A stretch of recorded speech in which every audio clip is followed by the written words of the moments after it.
Fun Convention TV and Florida Young Numismatists embark on an educational adventure with the 16th President of the United States. Fun's Young Numismatists program offered students a walk through history with Abraham Lincoln. Storytelling told in first person, never breaking character, Dennis Boggs presents an enlightening and informative look at the life of Abraham Lincoln. Fun Convention TV shares a brief look at the question and answer portion of the program. Our inquisitive young numismatists exude patriotism and pride while experiencing history firsthand. Caleb, if Caleb will just stay in school and study real hard, Caleb could someday find a way to end world hunger, poverty, and racism. Caleb? And what's your name? Desiree. What a beautiful name. If Miss Desiree will stay in school and study real hard, she could someday find a way to end these wars against crime, drugs, and violence. And Romeo. Romeo, Romeo, wherefore art thou, Romeo? I like Shakespeare. You know, you might not think to look at Romeo right now, but folks, I guarantee you this. If he'll stay in school and study real hard, Romeo could be the one person on this planet to find a cure for cancer, AIDS, leukemia, diabetes, just to name a few. Thank you, Romeo. And Miss McKenzie. I met this young lady Thursday for the first time, and she seemed, for whatever reason, to be quite enamored with Abraham Lincoln. I don't know why. But listen very carefully. If this young lady will just stay in school and study very hard, there's not a power on this earth that can stop this young woman from growing up and being the President of the United States. Because, boys and girls, in your lifetime, there's going to be a lady president. Already in your lifetime, we have elected our first African-American president. Boys and girls, and moms and dads, change is coming. So get ready, boys and girls, because in your lifetime, there will be an Asian president, a Hispanic president, and I hope and pray, a Native American president. It could be one of you in this room. So you see, I didn't come out here today to tell you my story at all. This was just my excuse to get each and every one of you in this room. I came here today to beg you to stay in school. And I mean elementary school, middle school, high school, college, graduate school, home school. If you can read and comprehend, you can be and do anything. Educate yourself with your own hard work. Then go out into that big old world. Do something good to help your fellow man. Be everything that you're capable of. Look at me. I stand up here this morning. I represent nothing more than an image and a voice in the past. Every one of you in this room, including Miss McKenzie here, you are voices of tomorrow. And it's into your young and capable hands that I leave the future of the entire planet. And with that, ladies and gentlemen, McKenzie and I bid each and every one of you an affectionate farewell.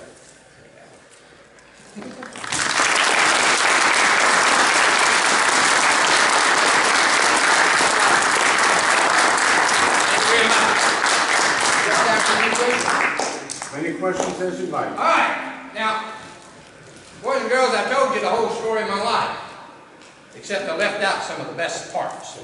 I did that on purpose. I hope that maybe if nothing else happened today, you're going to be very curious and you're going to want to find out a little bit more about what I told you. But now is your opportunity.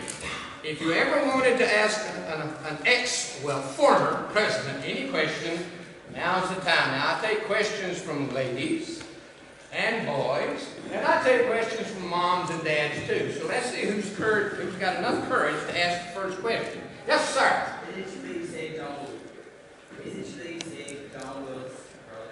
Is it true that I saved John Wilkes Booth's brother? Yes. No. But what is true, that the brother of John Wilkes Booth, who was also an actor named Edwin Booth, saved the life of my oldest son, Robert. Robert was coming home from college. He was at the train station. That was mass transit in those days. Robert was backed up against one of the rail cars because the platform was so crowded. When the train began to pull out, something caught on Robert's coat, and he was pulled off of the platform It looked as though he would fall under the wheels of the train. Suddenly an arm came out of the crowd, grabbed him by the coat collar, pulled him up. When Robert could contain himself, he said, "Thank you, sir, thank you, you saved my life." And then he said, "Excuse me, don't I know you?" And he said, "Well, you might. I'm Edwin Booth." And he said, "But I do know you." He said, "You're the young son of the president, aren't you?" And he said, "Yes, sir." He said, "Well, please, when you get to the White House, give your father the best regards and wishes from the entire Booth family." He had no idea that later on his brother would kill the president. Good question. Now, come on. Yes, sir. Is it true you like to hunt? Is it true I like to hunt? No. When I was 9 years old, my papa was out working in the field. And a flock of turkeys came through our front yard there, around the cabin. We always needed food for the table. So I asked my mama if I could get Papa's long gun that he hung up over the fireplace and shoot us a bird for our dinner. She said I could. Well, there was a crack in the chinking on the cabin there. I stuck that barrel through that little hole. I took a bead on this big tom turkey, and it was a long shot. I pulled the trigger, down the turkey went. Oh, I was so excited. I ran out of the cabin to get my prize. It was about noon. The sun was straight up. I looked down at this bird, and the sun was shining on those iridescent feathers. It was just like a rainbow. It was one of the most beautiful things I had ever seen. And then I realized that I killed it.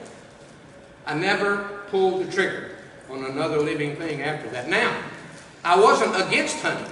You know, if you killed it, I'd eat it. But I just couldn't do it. I just couldn't do it. But that's a good question. Yes, way back there.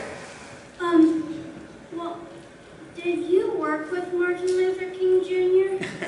Did I work with Martin Luther King Jr.? No, son, he was well after my time. I had been gone for several years, quite a few years after Martin Luther King Jr. But you know what? I started a job, and Martin Luther King Jr. helped finish the job, partially. We still have a long way to go. We still have some issues in it. I would like to take the opportunity, you know, when everybody said, we're in this war and we're in that war and we're going to have another war. I'm going to show you, believe it or not, I'm going to show you how to stop war all over the world. Come here. And come here. Hurry up. Ryan and Abby. Take his hand. You see, folks, if you'll do that with the people you meet, no matter who they are, no matter what religion they are, no matter what the color of their skin, no matter what their social standing, if you will do this, we have a chance for peace. There's no such thing as a good war. And I will tell you, from my own personal experience in that terrible Civil War, there is no such thing as a justified war.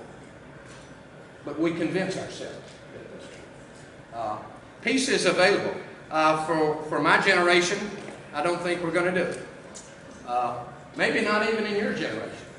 But if you get the right education and you see that your children get the right education, we have a lot of hope for this world. Who else? Now come on. Hi. Oh, hi, yeah. And hey, moms and dads, you don't have to be bashful either. I know you got one. I see the wheel.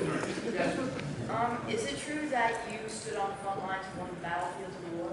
You know, I did go to several camps during the war. I was, and I think still hold the title of being the only executive in office that came under direct enemy fire. Now, I wanted Washington, D.C. surrounded with fortifications. Well, on the upper side of Washington, D.C., my military engineer said, we don't need a fort up here.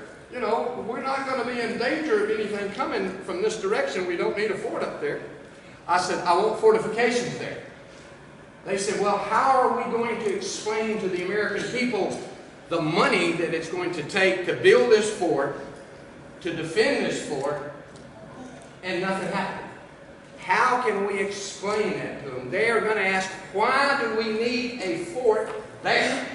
I said, you are going to look them in the eye and you're going to say, it is there for the same reason that men have breasts. If we ever have to have them, they'll be there. In July of 1864, Jubal Early and his Confederate forces almost came into Washington. I went out there for several days, and on one day I stood up on the parapet of the fort. It was an earthen fort, and I could see the rebel forces on the other side. While I was standing there on the third day, a young surgeon was shot standing next to me. All of a sudden, I hear this voice from down in the trenches, "Somebody tell that fool to get down." It turned out to be a young Union officer who would later become the Chief Justice of the Supreme Court, Oliver Wendell Holmes Jr. Wow. Yeah. Anyone else? Come on. Yes, ma'am. During your term of office, you coined the first coin with "In God We Trust." Did you have anything to do with that? You know, I was asked this question yesterday while I was sitting at my desk in the convention hall. He said, "We're sure glad that you made them put 'In God We Trust' on our coins." Well, folks, you know, I have to tell you the truth. That wasn't my idea. I mean, it just hadn't occurred to me, you know. It just hadn't occurred to me. But it was someone else's idea. Now, understand, just like everything else, there was a huge, huge controversy about what they were going to put on this coin. And so it was going to be God our Heavenly Father, God our gracious Savior. It was going to be all kinds of things. And this group said, "No, we don't like it." That group said, "No, we don't like it." Last year at one of the shows, they had an entire section displayed on that whole subject about "In God We Trust." But I was the man, I was the president at the time. When it came to my desk, I signed it into law. I thought it was a good idea. I will do this for you because you're scouts. You're scouts. And you know, scouting is a very honorable thing to be in. It teaches you to be young citizens and you know, go out and help someone else. Scouting is spiritually based too. You know, and I'm proud of that. 3 months after I signed the Emancipation Proclamation, which, by the way, did not free many slaves, but it helped in the war. 3 months after that, and several months before the Battle of Gettysburg, on March the 30th, 1863, it was apparent not only to myself, but to many, many other people, that if our nation was going to be saved, it was going to require divine intervention. So I sat at my desk, I wrote this proclamation calling for a national day of fasting. And this is what it said. "It is the duty of nations as well as of men to owe their dependence upon the overruling power of God, to confess their sins and transgressions in humble sorrow, yet with assured hope that genuine repentance will lead to mercy and pardon, and to recognize the sublime truth announced in Holy Scriptures and proven by all history that those nations only are blessed whose God is the Lord. And insomuch as we know that nations, like individuals, are subjected to punishments and chastisements in this world, may we not justly fear that the terrible calamity which now desolates our great land is but a punishment inflicted upon us for the presumption of our national sins? We have been the recipients of the choicest bounties of heaven. We have been preserved these many years in peace and prosperity. We have grown in numbers, wealth, and power as no other nation has ever grown. But we have forgotten God. We have forgotten the gracious hand that preserved us in peace, multiplied, enriched, and strengthened us. And we have vainly imagined, in the deceitfulness of our own hearts, that all of these many blessings were produced by some superior wisdom and virtue of our own. Intoxicated with unbroken success, we have become too self-sufficient to feel the necessity of a redeeming and preserving grace. Too proud to pray to the God that made us. It behooves us then to humble ourselves before the offended power, to pray for clemency and forgiveness. And when this is done in sincerity and truth, let us rest in the hope authorized in divine teachings that the united cry of the nation will be heard on high and answered with blessings no less than the pardon of our national sins and the restoration of our now suffering and divided country to its normal happy condition of unity and peace. Amen. So in 1864, when that bill came across my desk, I signed it immediately. Yes, way back there. I thought you were a lawyer too. I was a lawyer. I was a lawyer for 25 years. You know, 25 years. You know, and you know what? Yes, I became a lawyer. I didn't go to college. You know, you didn't have to go to college to be a lawyer in those days. All you had to do was get the books and read the book. And then you had to get four lawyers that were licensed and a sitting judge to sign an affidavit that you were a man of good moral character and you had a working knowledge of the law. So yeah, and I was a very successful lawyer, boys and girls. I wasn't nearly as poor as people said I was. Anyone else? Yes, yes, over there.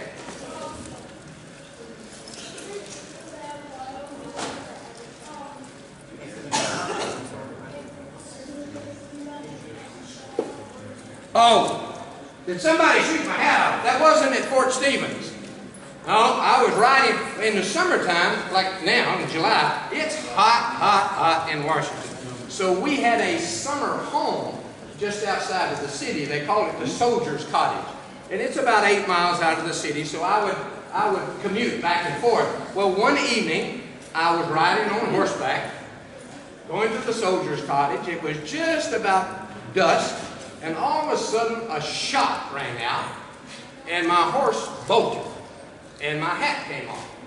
Well, I got to the soldiers' home, and I told the guards there that my horse had got excited, and you know, that I'd lost my hat. Could they go back and see if they could find my hat? They went back, they found my hat on the side of the road, and there was a bullet hole through it. You know? And I told him, well, it must have just been somebody hunting, you know. Let's don't say anything to Mrs. Lincoln about this. It'll upset her. So.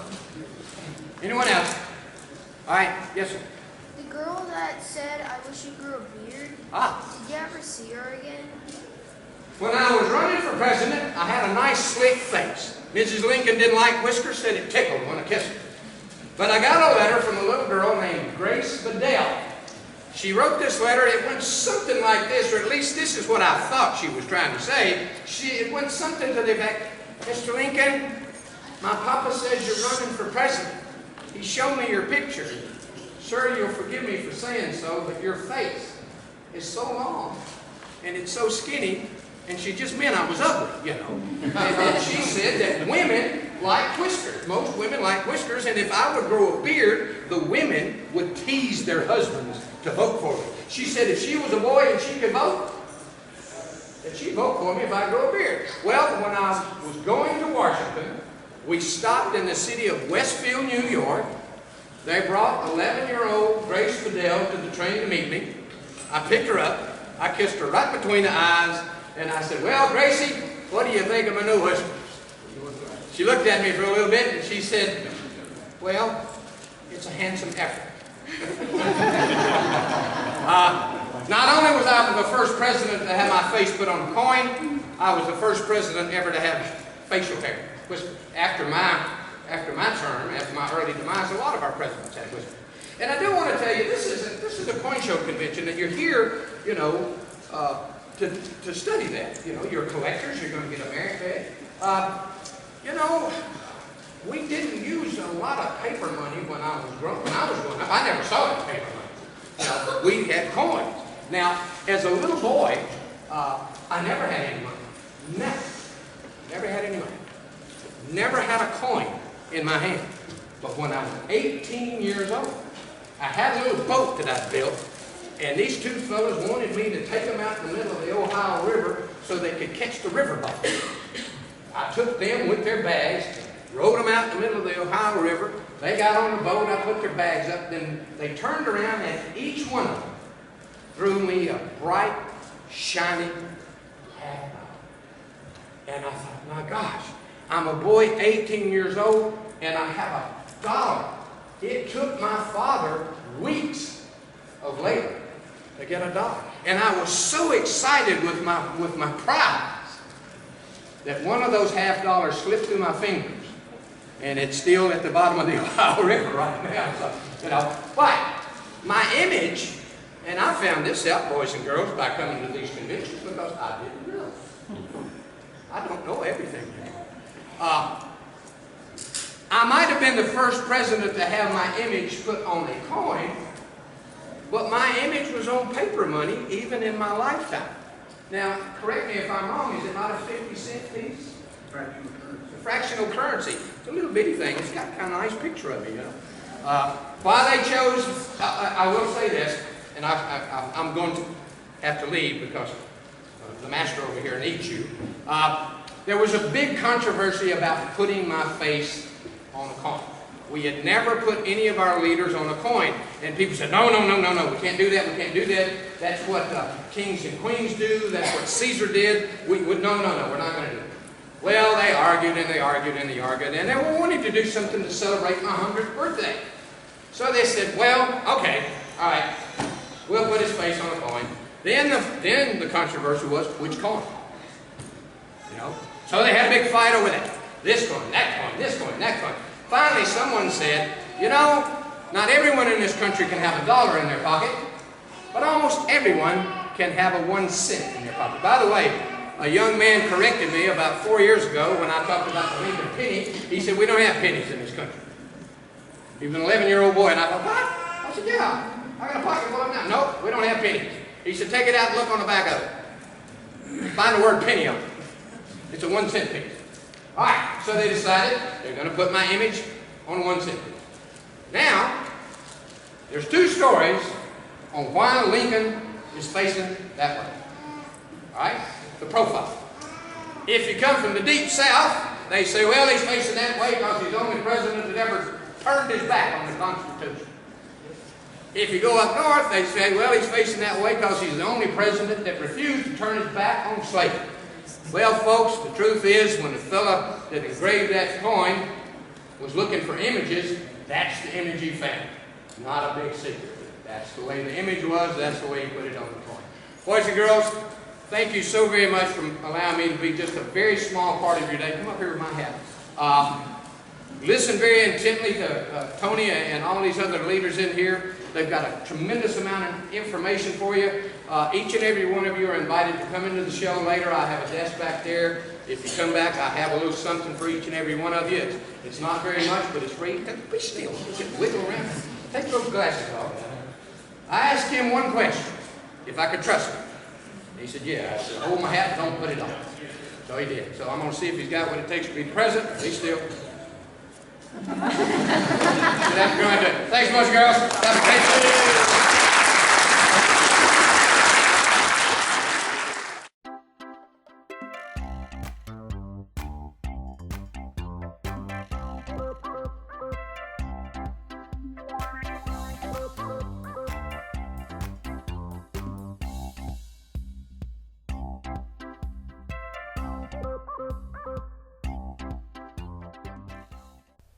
Fun Facts Fast. You've been watching Fun Convention TV. Visit Fun Forums for fun show updates, videos, articles, photos, and more.